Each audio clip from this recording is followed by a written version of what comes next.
Mes chers compatriotes, amis du Mali, chers membres de la presse nationale et internationale, hier, les chefs d'État membres de la Communauté économique des États de l'Afrique de l'Ouest, CEDEAO, réunis à Dakar au Sénégal, ont décidé de faire subir au Mali un embargo total.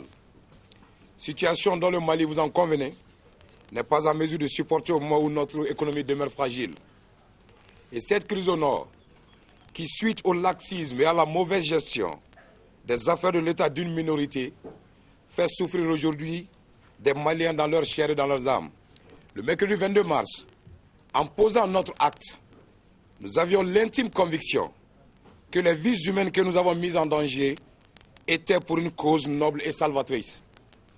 Mais par la suite des événements et avec les sanctions de la CEDEAO, cette même population semble être punie par une structure qui devrait au préalable promouvoir le bien du peuple malien.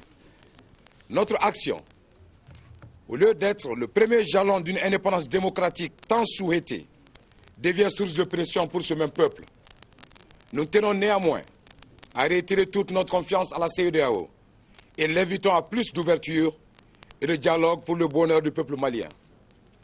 Oui à un retour à l'ordre constitutionnel, mais avec un Mali nouveau, car encore une fois le cas du Mali reste spécifique.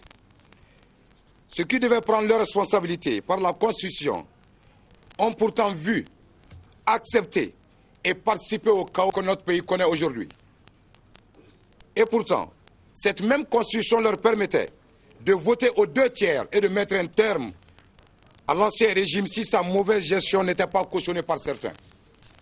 Et si ceux ou celles exigés par un retour constitutionnel doivent être dans les 40 jours empêchés selon la même Constitution d'exercer, de gérer le même pays, alors que se passera-t-il? Au moment où ce pays traverse l'une des plus grandes crises sécuritaires de son existence, la mise en place d'institutions qui pourront vite être dans l'illégalité s'il n'y a pas d'élection remettra le pays dans un chaos dont nous n'avons pas besoin. Chers compatriotes, il est temps de voir les choses, les réalités en face et de nous assumer. Ensemble, depuis le 22 mars, nous avons décidé de voir la réalité profonde de ce qu'est le Mali d'aujourd'hui. Un Mali malade dans son âme profonde, avec une gouvernance médiocre et des responsables qui ont trahi.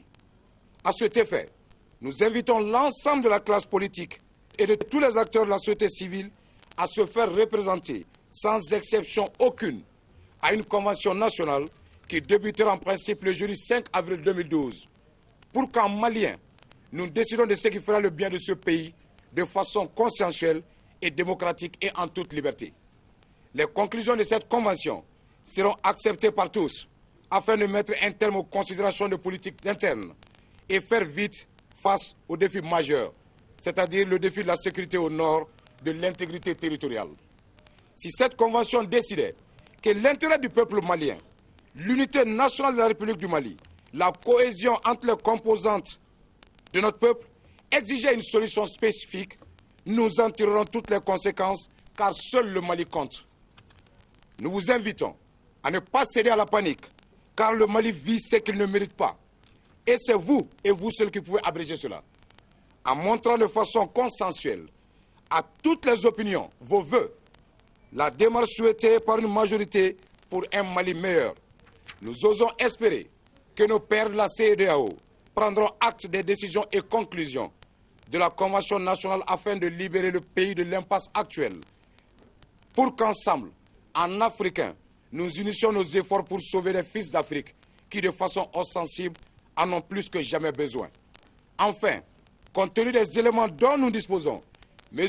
Amadou Toumani Touré pourrait être l'objet de poursuites judiciaires pour haute trahison et malversation financière. Son dossier sera transmis aux autorités compétentes pour donner la suite appropriée. Je vous remercie.